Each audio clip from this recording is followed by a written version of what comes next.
First off, like usual, we are going to be starting with Buck's talents. Now, I just want to say you can see the timestamps below the talents, so if you want to skip ahead to a certain section of the video, you can do that now. First off, we have his Ensnare talent. What it does is it increases the damage you do to a target you hit with your net shot, and it slows them a little bit more. It's a very solid ability. I used to use it. I don't use it too much anymore, but it's not terrible. I haven't really used the ability Bulk Up ever. I just prefer the other ones, but it isn't a bad ability either. You can heal yourself instantly for 500 when you do it, and increases your health by 300 for 5 seconds after using it. I can see this very good sustain-wise. The only thing is you do less damage compared to the other two talents, and when I play Buck, I like to do the most damage possible. Because of this, usually I choose the last talent, Bounce House. When you use your Heroic Leap ability, it does 600 damage when you hit an opponent. It's also in a 20 unit radius, so it is a very strong ability. This is the one I tend to use because you can almost do a 200 or a 2k burst in like a second or two. It is super strong, and it is probably my favorite ability that Buck has. Alright guys, here we are in the training lobby once again, and we are going to be going over Buck's abilities. Now, the first one is his shotgun. Obviously, you shoot it, you have to be kind of close because it's a shotgun. 700 body, and then as you get farther away, for like so it goes from 700 to 100, right? Like, look at this.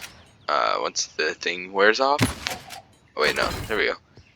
I don't know why, but as you get farther away, it starts to do less and less damage, but you can still actually get decent hits on people from, what is this? This is like 100 away, and you can still do 200 damage, which isn't bad, but it's not perfect. But if you're really close to someone, you can hit them, and the headshots are 1050, which are very good. Alright, Buck's next ability is his recovery ability.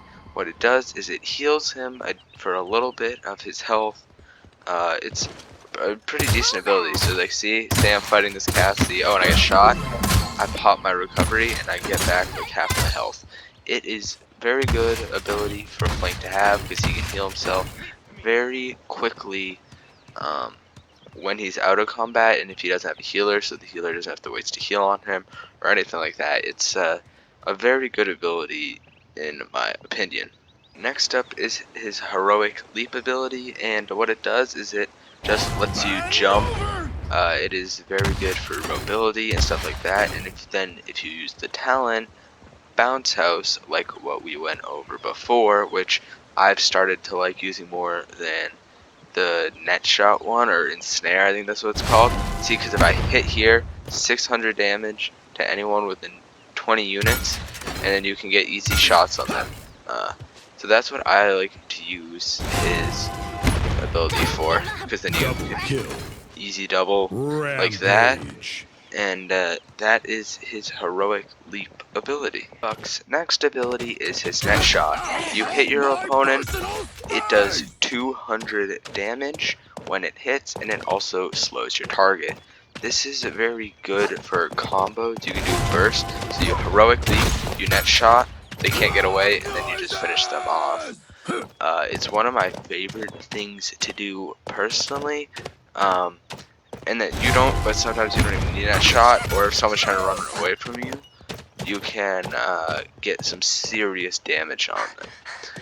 And what if you're using the ensnare talent, where you get extra damage for someone hit by that, it is also very good ability. It all depends on what talent you're running, but that's what I like about Buck. He's a very flexible character. You can run you don't have to run one talent to be good.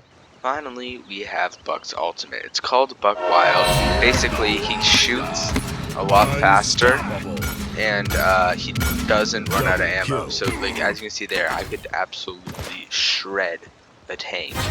Let me just show you again, right? Like, look at this. If I hit all headshots in half the time, like, look at that. Basically, By the time it ended, I could almost kill all three of these people. It has a massive damage if you can hit your shots and you don't get killed while you're doing it. And as a bonus, I use the ability. I can use my other abilities while using it, and it's very, very good. So that is his ultimate for you. Those are all his abilities. Let's get into the game where I will tell you about my deck I use, the items you should buy, and who he is good and bad against. We are going to start with the deck because that is what you need to have prepared before you go into the game. But first off, before I get into any of this, the deck, the items I buy, and everything like that, who he's good and bad against, that is opinion based. Just because I say this doesn't mean that everyone else has to do this or listen to it. It's just my opinion, so if someone doesn't use this deck or something like that, don't get mad at them. That's the beauty of Paladins. It's a customizable game. So just wanted to put that out there because sometimes the Paladins community can be toxic, and I wish people weren't like that all the time. But the first card I have in my deck is Exhilarate. Basically, what it does is if you hit a champion with Heroic Leap when you have it maxed out at level 5, like I do, it reduces the cooldown of Heroic Leap by 5. This can only be used every 5 seconds, but if you're using Bounce House like I do, this is a necessity, I feel, in your deck, because it just makes it so you can Heroic Leap more, which means you are going to be putting out more damage. The next card I use is Momentum. I do this so you take less damage after using Heroic Leap. Like I said, I play the Bounce House talent, so I focus on making cards that go around that ability. So when I use my Heroic Leap for 4 seconds, I take 12% less damage. I could probably put this card up a little higher, but for me 12% works out pretty well, so that's why I like to use it. The next card is at level 3, and it is called Reconstruction. Now, the reason I like to use this card is it reduces the cooldown of recovery by 3 seconds at the level I have it. The reason I really like this card is because recovery is, again, a good way to get out of a tough situation. It has saved me a bunch of times when I probably should have died, and even though I'm not basing my deck around it, still being able to use it more will keep you alive longer, and it will ultimately help out you and your team to achieve the goal of winning the game. The next card I use in my deck is called Stomping Ground. This is when you get a killing blow, which means you get the shot that eliminates your opponent. It reduces your cooldowns by 30%. This is a very good ability in my opinion, or card in my opinion, because Buck has a lot of cooldowns, and if you have them all up, you can basically take out any target fairly easily, other than a tank of course, but any squishy you can almost kill in less than 2 seconds. And I think having this card reducing your cooldowns is very, very, very helpful, whether it be you're trying to escape from a team fight, like you went in there, you got a kill, and you realize, oh, I gotta get out, so you just jump out, or it's, oh, there's this guy on his own, I'm gonna put everything I have into this to get the kill, and now that I killed him, I have all my cooldowns back. Those are basically the two situations I see this card being helpful, and I really like to use it in my deck. The final card I use in my deck is Seismic Wave, and this just reduces your cooldown of Heroic Leap in general. I think this card paired with the first card that reduces it by 5 seconds is very good, because these match together. Basically, you can use it. If you hit someone, you can use it again in like 2 seconds. Very, very helpful, again, when you're using Bounce House, which is the talent I use about 95% of the time, I'd say. It is almost essential, I feel, and as you can see, I also don't have it maxed out, because I think the one where you jump and hit someone, that one is better. Maybe I would also do a little bit of adjusting to change that, but as of now, this deck I have has been working very, very well for me, and I think that this deck is a very solid one. You can use it if you want, adjust it, tweak it here and there if you want, but this is the deck that I like to use when I am playing Bounce House Buck. Now we are moving on to the items that you should buy when playing Buck. Now, again, this is all opinion based, but there is one card that I think you should always buy, and this card is Deft Hands. Buck's reload speed is super slow in my opinion, so buy Deft Hands, it'll speed it up and you'll be less likely to be caught without ammo. With him only having 5 ammo, Deft Hands is very good because you can gain your ammo quicker. The next item that I like to buy as him is Kill to Heal, because again, as a flank, you are going to be getting lots of kills and eliminations if you are playing him right.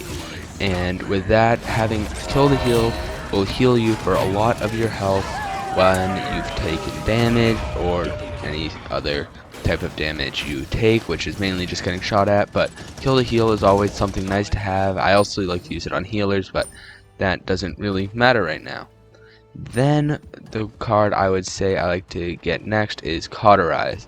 Hi-rez, again, because he's a damage dealer, but I would prioritize Deft Hands and Kill to Heal over it. That's what I do, at least when I play.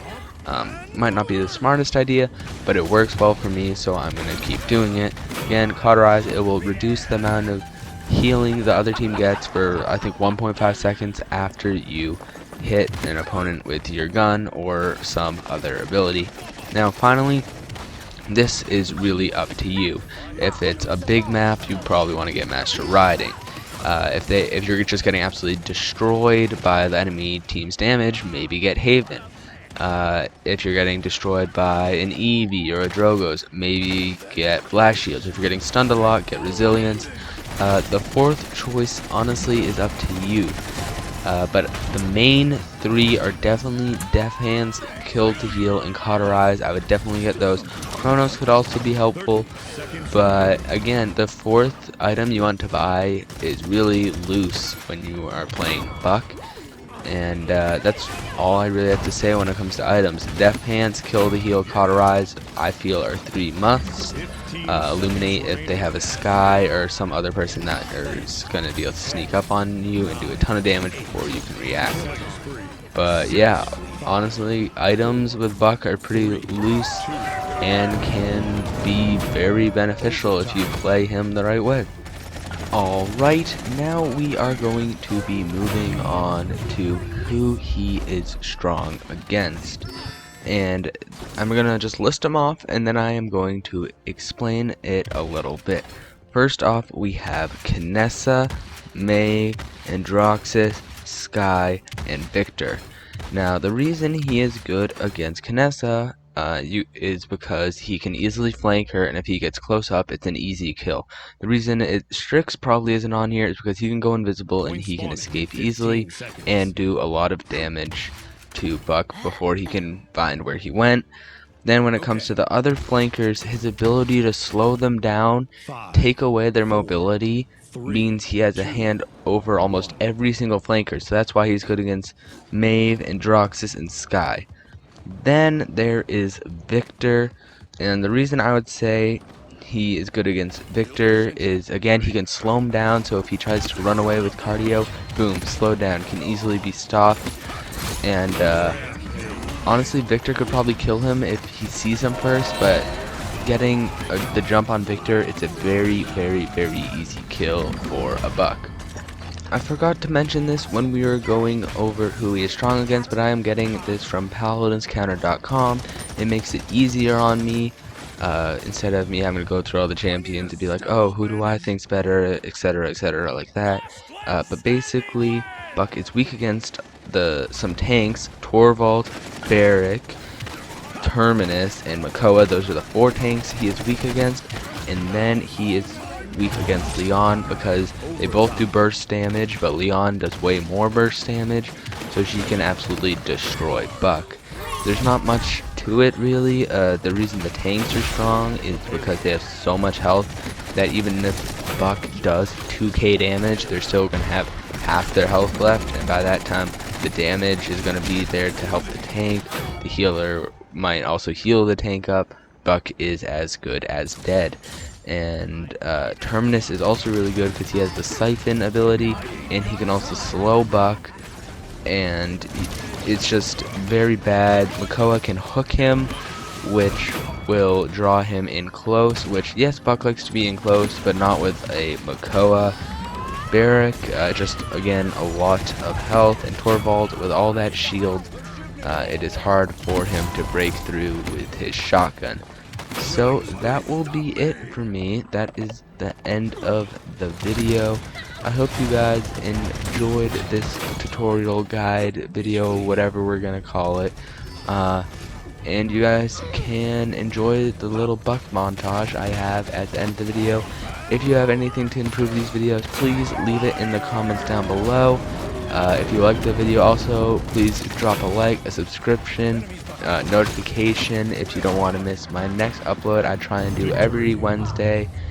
But yeah, that's all I have for you guys. Enjoy the little montage, and I'll see you guys in the next video.